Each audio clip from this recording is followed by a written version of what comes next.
Righto, we're going to cook a braised beef brisket. To get this on, really you should be doing this meal a day in advance. Okay, here are our ingredients. We've got about 1.5 kilos of beef brisket. You'll see that's from a local supermarket. We've got 3 onions, brown onions, 3 carrots, medium-sized carrots. We've got 3 sticks thereabouts of celery. We've got some garlic. Once again, we'll use about 6 cloves, which will be about half of that knob of garlic. We've got some salt, good old salt. We've got some baking paper, some foil, bigger the better, so that you can wrap your container that you're going to put your brisket in, some vegetable oil, some onion powder, some paprika. That's the tray that we're going to put the brisket in and cook it in. Once again, all vegetables, top and tail. Well, the cut that we're going to be doing is called a mirepoix, or a rough chop. You'll find that this gets used in stocks, braises, heck, soups, all sorts of things, stews. Mirepoix covers all bases, and the mirepoix is generally shaped around 3 vegetables, that being the onion, the carrot, and the celery. Okay, so rough chop is once down the half of your onion. So we're just going to cut down there and a cut down there. We're going to turn the onion to the side, and we're just going to do 2 cuts. Righto, we're going to do that quickly for all these onions. Into the tray it goes.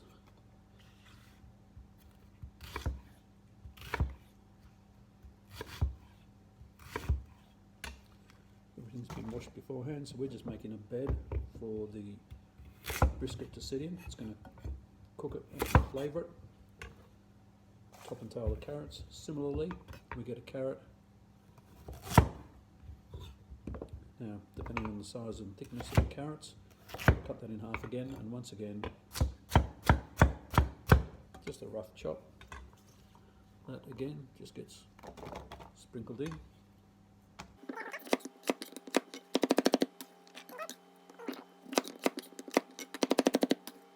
Once again, our celery.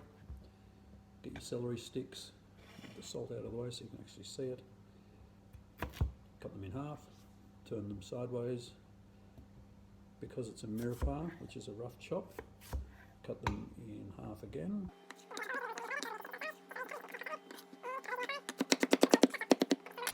This thing goes into the tray as well. I'm going to mix that up. Sitting in the tray. Okay, once again, we get our garlic to make it work easy when you crush it. We chopped the tails off, as you will see here. Hopefully it works. Makes it very easy to get it out of the skin. There's our brisket. And we'll get our brisket like so, put that straight in on top. Okay, so as you can see, there's our brisket, everything else is underneath. The garlic's just scattered there, sticking to it already, that's wonderful. We've got our salt, paprika, onion powder. So we'll just put a little drizzle of oil, and we put that on top just to ensure that, one, there's a bit of moisture will go into the bottom of the pan before all this fat starts to melt off, because that will create a whole heap of moisture and stop it from burning. But also, we want our flavours to stick. So the first thing we're going to do is put a good old sprinkle of salt, an amount of paprika, and we want that paprika to be pretty rich. So we've got 1, 2, we're going for a good spread of paprika, 2.5 tablespoons, and we want a little bit of onion powder. Now, onion powder is incredibly soft and light. We're going to put 2 tablespoons of onion powder over that. Oops, that's basically our brisket. Bit of pepper over the top. That's all there is to it. We're going to put a little bit of baking paper over the top. Just fold that in to make sure all the juices stay inside the pan. When the beef comes in contact with the foil, which is the next thing that we'll put over the top, we'll just wrap that up.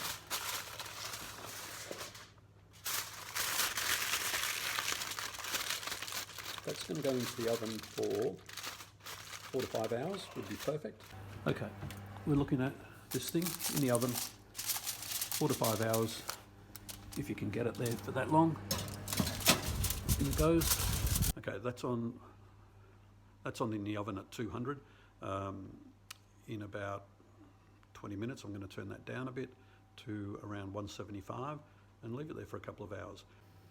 Okay, it's been about 3 and a bit hours. Unveiling of our brisket. Ooh, that smells pretty good. It looks pretty good. We tasted the brisket, which tastes delicious, but it needs at least a couple more hours cooking. The flavours are superb, but we really want to enjoy this. So I'm going to wrap it back up, put it back in the oven. We'll leave it there for a couple more hours, and tomorrow it will make the most beautiful meal. It's the day after. We've had our brisket in the oven with its mirepoix or rough chopped root vegetables for approximately 5 hours. It's been left out for a while so that it is not freezing cold from the fridge overnight. I'll show you the process in ripping it up and turning it into the most scrumptious, yummy meal. Okay, so here's our brisket. See, there's quite a bit of fat on top here. What I'm going to do is I'm going to drain all of this stuff off around the outside, the vegetables and the fat and the juice. That's going to go into this bowl.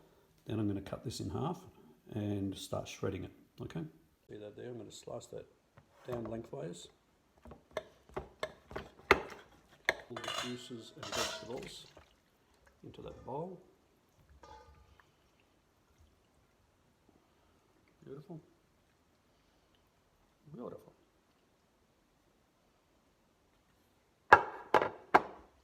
And then without washing my hands, because there's no real need to, I'm just going to start tearing it up. Okay, there is our delicious pulled braised brisket. And there's the juices and the vegetables, which I'm now going to put these into a large stainless steel pot.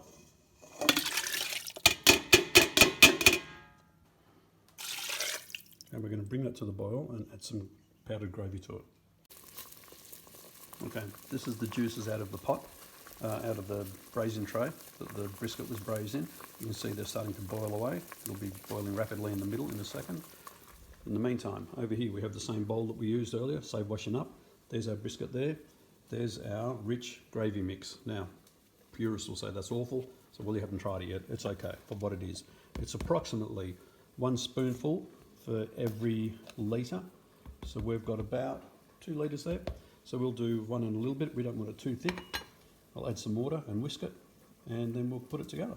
A little bit of water in there, just to soften it up so we can mix that up. We don't want too much, but we want enough. We'll bring that back to our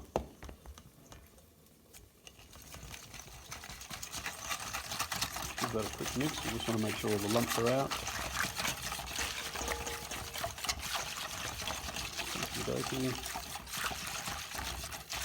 You'll notice as the bowl starts to spin too much one way, I'll just go the other way. So we're just changing the forces in the bowl, keeps you in control.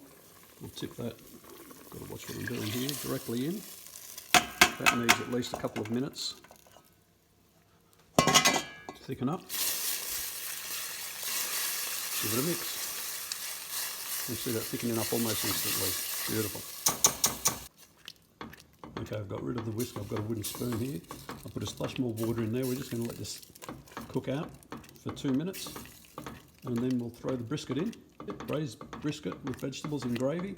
You can add that with whatever you like. You can have it with rice, mashed potato, roast potato, boiled potatoes, any type of potatoes. In fact, with coleslaw on a bun, there is nothing better than braised brisket on a bun with coleslaw. Alright, you can see that there is boiling quite rapidly right now, so we're going to kill that boil pretty straight away just by starting to add our brisket in. Okay, so I just let that go for a couple of minutes while I wash the braising pot out, and that's, oh, there's a big lump there I need to knock out. Dear Lord, look at that, yum. Okay, brisket has come back to the boil. Give it a quick stir, make sure that heat is all evenly distributed through it. You can hear it starting to stick to the bottom. That's excellent, it's just what we're after. We'll turn that off now. And it's ready to eat. You can cool that down, put it in the fridge, eat it any time with anything.